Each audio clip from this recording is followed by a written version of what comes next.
Assalamualaikum warahmatullahi wabarakatuh. Halo, perkenalkan nama saya Aa Berliani dengan NIM 220237 dari Prodi Manajemen kelas RA8 semester 4. Tujuan saya untuk membuat video ini yaitu untuk memenuhi tugas ujian tengah semester mata kuliah perilaku keorganisasian.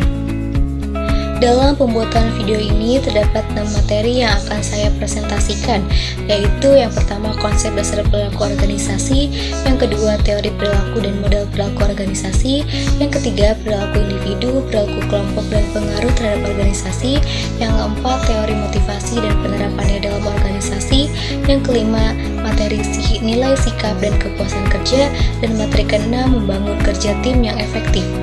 Materi pertama yaitu mengenai konsep dasar perilaku organisasi. Organisasi merupakan suatu perkumpulan orang yang memiliki tujuan bersama untuk memenuhi kebutuhan hidupnya. Perilaku organisasi merupakan pembelajaran tentang suatu sifat atau karakteristik individu yang tercipta di lingkungan suatu organisasi. Pembelajaran perilaku organisasi akan mengetahui tentang cara-cara mengatasi masalah-masalah yang ada di lingkungan organisasi. Adapun konsep dasar organisasi ialah sebagai wadah di mana kegiatan manajemen dilakukan. Organisasi adalah tempat di mana kegiatan manajemen dijalankan bersifat statis, dan sebagai proses di mana terjadi interaksi antara orang-orang yang menjadi anggota organisasi yang bersangkutan, memperhatikan dan menyoroti interaksi antar orang organisasi yang bersifat dinamik. Materi kedua mengenai teori perilaku dan model perilaku organisasi.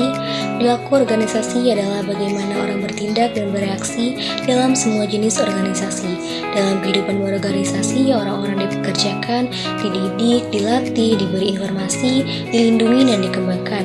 Menurut Greenberg dan Baron yang dikutip di bawah, perilaku organisasi adalah studi tentang apa yang dipikirkan, disarankan, dan berperilaku oleh orang di dalam dan sekitar organisasi. Secara umum, psikologis menggunakan 3 teori kepribadian untuk memahami kepribadian manusia, yaitu teori sifat menyatakan bahwa kepribadian diartikan sebagai keunikan seseorang berdasarkan ciri-ciri tertentu. Yang kedua, teori psikodinamik menyatakan bahwa setiap orang mempunyai kepribadian yang berbeda-beda. Yang ketiga, teori humanistik menekankan bahwa semua manusia mempunyai kapasitas untuk berkembang. Selanjutnya di sini ada model-model perilaku organisasi. Setiap organisasi mengembangkan model tertentu tergantung pada perilaku orang-orangnya. Model perilaku organisasi dikembangkan berdasarkan asumsi manajerial tentang sumber daya manusia dan visi manajemen. Davis menggambarkan 4 model perilaku organisasi ialah: yang pertama, model autokratis. Model ini merupakan kepemimpinan berfokus pada kekuasaan. Yang kedua, model kustodion. Model ini bergantung pada sumber daya ekonomi organisasi dan kemampuan membayar manfaat. Dan yang ketiga, model suportif. Perilaku organisasi didasarkan pada kepemimpinan manajerial daripada penggunaan kekuatan finansial. Dan yang terakhir, model kolegial, sekelompok orang yang mempunyai tujuan yang sama. Materi ketiga mengenai perilaku individu kelompok dan pengaruhnya terhadap organisasi. Pentingnya memahami perilaku individu dikarenakan setiap individu memiliki karakteristik yang berbeda-beda, sehingga mempengaruhi pola dan sistem kerja organisasi. Menurut Sophia, agar dapat memahami perilaku individu dengan baik, maka terlebih dahulu harus memahami karakteristik yang menempel pada individu seperti ciri-ciri biografis, kepribadian, persepsi, dan sikap. Selain perilaku individu, ada konsep lain juga yang erat kaitannya dengan perilaku organisasi, yaitu kelompok. Dalam rumus psikologi yang diterbitkan oleh American Psychological Association, bahwa perilaku kelompok adalah tindakan yang dilakukan oleh suatu kelompok sebagai suatu keseluruhan atau tindakan yang dilakukan oleh individu ketika menjadi bagian dari suatu kelompok. Materi keempat mengenai teori motivasi dan penerapannya dalam organisasi. Motivasi adalah memberikan pemikiran, dorongan, antusiasme, perhatian yang menyebabkan tindakan khusus dan perilaku pasti. Perilaku motivasi memiliki 3 karakteristik dasar, yaitu motivasi adalah dukungan membutuhkan waktu yang sangat lama sehingga tercapai kepuasan. Motivasi adalah pengarahan tujuan digunakan untuk mencapai prestasi dan tujuan. Motivasi adalah akibat merasakan kebutuhan, mengarahkan, mendorong pada sebuah kebutuhan. Adapun beberapa teori motivasi dan penerapannya. Yang pertama yaitu teori hierarki kebutuhan Maslow. Teori ini terdiri dari kebutuhan psikologis, keamanan, sosial, penghargaan, dan akutualisasi diri. Penerapan dalam organisasi menciptakan lingkungan kerja yang aman dan nyaman. Kemudian teori dua faktor Hertzsprung yang terdiri dari faktor pemeliharaan dan motivator. Penerapan dalam organisasinya ialah memastikan kondisi kerja yang memadai dan kompensasi yang adil. Dan selanjutnya yaitu teori X dan teori Y. Satu pandangan negatif disebut teori X dan lainnya pada dasarnya positif yang disebut teori Y. Penerapannya dalam organisasi yaitu memberikan otonomi dan tanggung jawab kepada karyawan. Materi kelima yaitu mengenai nilai, sikap, dan kepuasan kerja. Nilai mencerminkan keyakinan-keyakinan dasar bahwa bentuk khusus perilaku atau bentuk keberadaan secara pribadi atau sosial lebih dipilih dibandingkan dengan bentuk perilaku atau bentuk akhir keberadaan berlawanan atau kebalikan. Adapun jenis-jenis nilai yaitu nilai terminal atau terminal value, merujuk pada keadaan-keadaan akhir yang diinginkan. Ini adalah tujuan yang ingin dicapai seseorang selama masa hidupnya. Yang kedua, nilai instrumental atau instrumental value, merujuk pada perilaku atau cara-cara yang lebih disukai untuk mencapai nilai terminal. Selanjutnya, poin sikap. Sikap adalah pernyataan evaluatif baik yang menyenangkan maupun tidak menyenangkan terhadap objek, individu, atau peristiwa.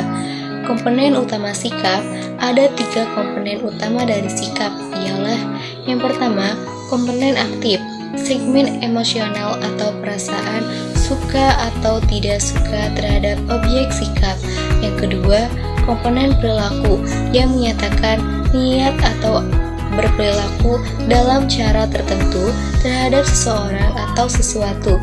Yang ketiga, komponen kesadaran, segmen opini di mana komponen ini menyatakan keyakinan dari sikap. Selanjutnya, poin kepuasan kerja. Kepuasan kerja merupakan suatu perasaan positif tentang pekerjaan seseorang yang merupakan hasil dari sebuah evaluasi karakteristiknya. Beberapa faktor-faktor yang berfungsi mendorong kepuasan kerja ialah kerja yang secara mental menantang. Faktor ini memberikan kesempatan untuk menggunakan keterampilan dan kemampuan mereka. Kondisi kerja yang mendukung. Faktor ini mendukung karyawan dalam melakukan pekerjaannya karena lingkungannya kerja yang nyaman. Yang selanjutnya, rekan kerja yang mendukung. Faktor mendukung dalam menghasilkan kerja yang memuaskan karena adanya interaksi sosial. Materi keenam yaitu membangun kerja tim yang efektif. Dalam sebuah organisasi, sebuah tim dibangun oleh manajer. Manajer harus melakukan hal-hal tertentu agar anggota tim dapat bekerja dengan baik. Ada beberapa faktor yang berkaitan dengan kinerja tim yang efektif. Keefektifan sebuah tim didasarkan pada 3 hasil. 3 hasil tersebut adalah keluaran produktif, kemampuan untuk beradaptasi dan belajar, serta kepuasan diri. Yang selanjutnya yaitu model tim yang efektif. Karakteristik penting dari sebuah tim adalah jenis timnya, struktur tim, dan komposisi timnya.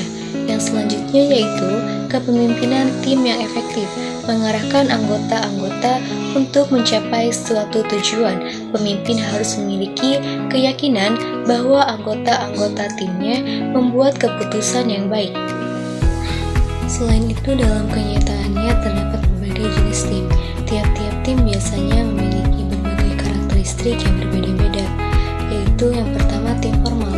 Tim formal adalah tim yang dibentuk secara sengaja oleh manajer yang diberi tanggung jawab melakukan tugas tertentu untuk membantu organisasi untuk mencapai sasarannya. Yang kedua yaitu tim informal atau tim yang diarahkan sendiri, adalah tim yang terdiri atas 5 hingga 20 orang dengan bermacam keterampilan dan melakukan giliran kerja dalam memproduksi produk atau layanan servis dan disupervisi oleh anggota terpilih. Itulah keenam materi yang telah saya sampaikan yang ditugaskan untuk memenuhi ujian tengah semester mata kuliah perilaku keorganisasian. Semoga materi tersebut dapat bermanfaat. Apabila ada kekurangan kata, mohon